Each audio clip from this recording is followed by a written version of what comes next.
বাটা মাছ এনেছি, চাল কুমড়ো রেডি করে রেখেছি।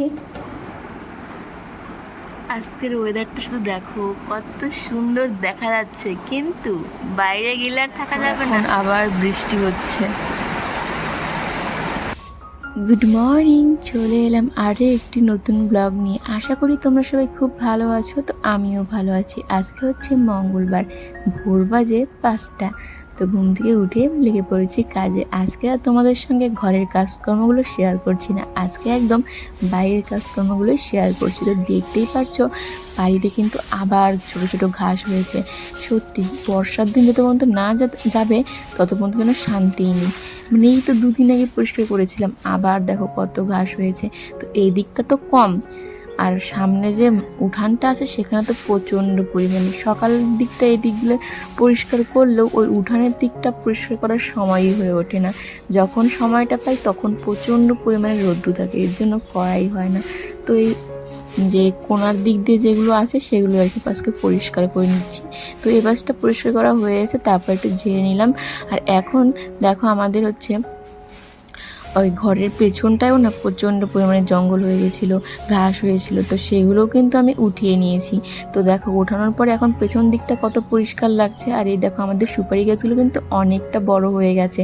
আর যেহেতু সোনুর বাবা মাঝে মধ্যেই পাতার মানে ডালগুলো কেটে দেয়, এর জন্য একটু জঙ্গলটা কিন্তু মানে পরিষ্কার পরিষ্কার লাগে, না হলে হাঁটাচলা করা যায় না, শরীরের মধ্যে শুধু লাগে। আর এদিকে দেখো আমার গাছগুলো একটু যেহেতু রাত্রেবেলা বৃষ্টি হয়েছিল, এজন্য দেখো পাতায় এখনো জল জল আছে। আর এই পাশে দেখো এই ফুল গাছগুলোতেও কত মানে ফুল ফুটে আছে। আর এই পাশটা তো দেখতেই পারছো কতই জঙ্গল হয়েছে। আর এই দেখো এই পাতাগুলো দেখো আবার বেড়ে গেছে। ভাবছি এর মধ্যে আবার একদিন এগুলোকে বাটা করব, বেশ খেতে ভালো লাগে। কিন্তু সোনুর এখন এক্সাম চলছে, এর জন্য আর এগুলো এখন করছি না, হয়ে যাক তারপরে করব। আর দেখতেই পারছো পুরো উঠোনে একদম ঘাসে ভরে গেছে। আর পেঁপে গাছের গোড়ায় তো দেখতে পারছো ঘাসগুলো এর আগের দিন কিন্তু সোনুর বাবা উঠিয়ে ওখানে রেখেছে। আর ওদিকে তো আছে, সঙ্গে সঙ্গে এদিকেও মানে কি বলবো, কোনো দিকেই কম না। তো এদিকে দেখো আমার জবা ফুল গাছটা কতটা বড় হয়েছে, জানি না কবে থেকে ফুল ফুটবে। তবে ফুল ফুটলে আমরা কম পাবো, কারণ সকালে উঠে কিছু পাবলিক এভাবে ফুল চুরি করে। তো আমরা পুজো দিতে পারবো কিনা সে ভগবান জানে। তো দেখতেই পারছো এখন আমি এই যে এই পাশটায়ও ঘাসগুলো উঠিয়ে নিচ্ছি, কারণ এই যে সকাল সকাল সব তো পরিষ্কার করতে পারবো না, মেয়ের যেহেতু মর্নিং স্কুল, তো যতটুকু পারি পরিষ্কার করে নিই রোজ দিনই। কিন্তু ওই মাছের মানে উঠানের দিকটাই শুধু পরিষ্কার করা হয়ে ওঠে না। তো দেখো এখানে জায়গাটা যেহেতু কম, তবুও একটু মানে অসুবিধায় পরিষ্কার করতে, তবুও করে নিচ্ছি।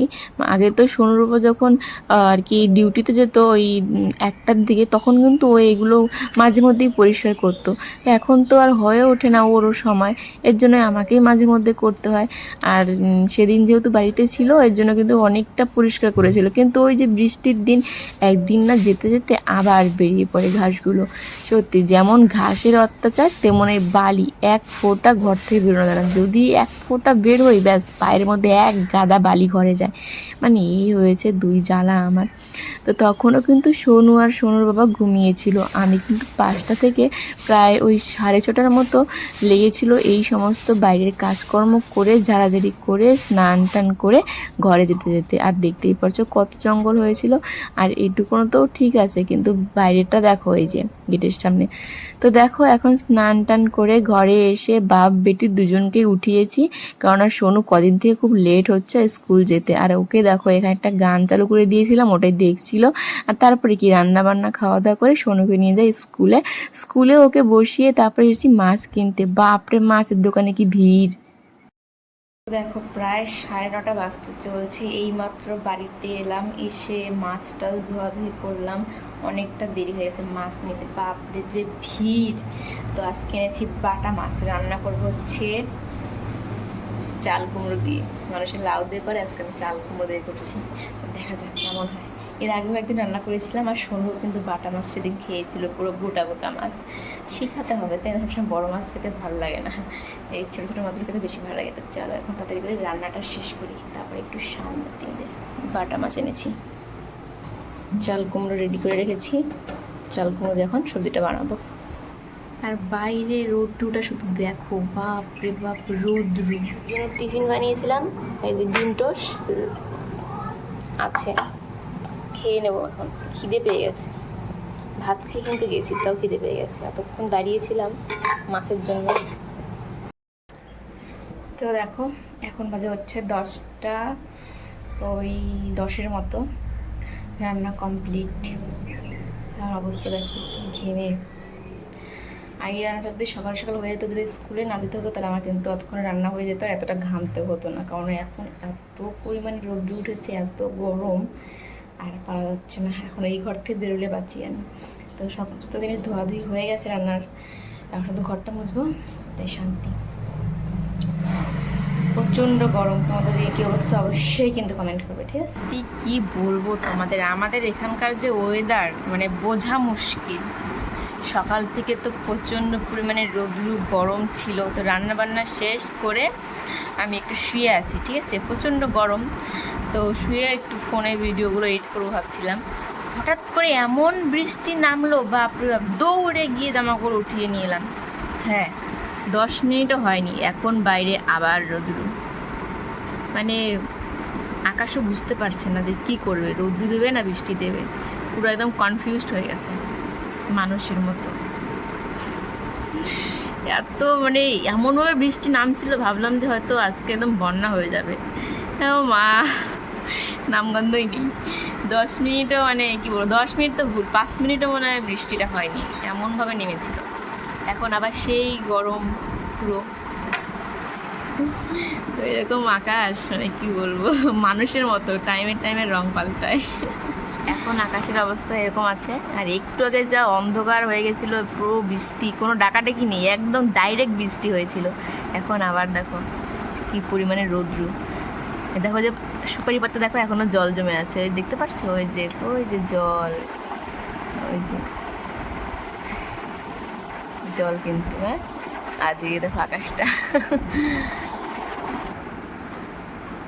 আজকের ওয়েদারটা শুধু দেখো কত সুন্দর দেখা যাচ্ছে, কিন্তু বাইরে গেলে আর থাকা যাবে না, এতটাই রৌদ্র। কিন্তু দেখতে কিন্তু বেশ ভালো লাগছে। আমার এই জানালা দিয়ে না আকাশটা দেখতে দারুণ লাগে, যেহেতু এই জায়গাটা ফাঁকা, এর জন্য দারুণ, মানে দারুণ লাগে। এখন আবার বৃষ্টি হচ্ছে। সারাদিনে কতবারই বৃষ্টি নামে, কতবারই রৌদ্র ওঠে, বোঝা মুশকিল।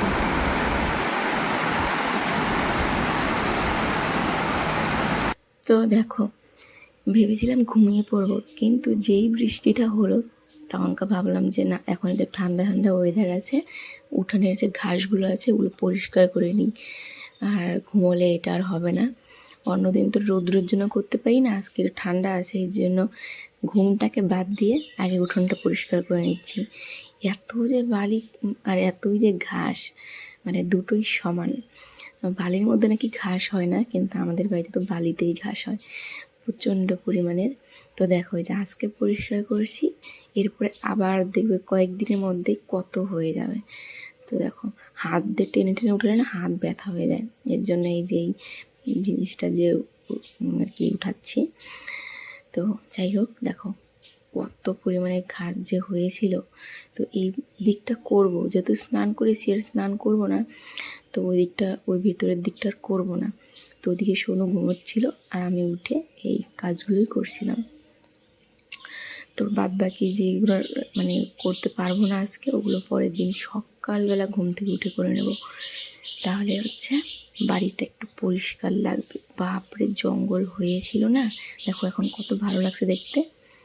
শুধু এই যে এই দিকটায় বাকি আছে আর এই দিকটায় বাকি আছে, দেখা যাক পরের দিন সকালে কতটুকু করতে পারি। এখন যাচ্ছি হচ্ছে যে ব্যাগ নিয়ে মুদিখানার দোকানে খরচার জন্য। শোনো আছে প্রাইভেটে। ওই যে বাড়িতে এলাম এখন। বাজার কি কি এনেছি বলো তো?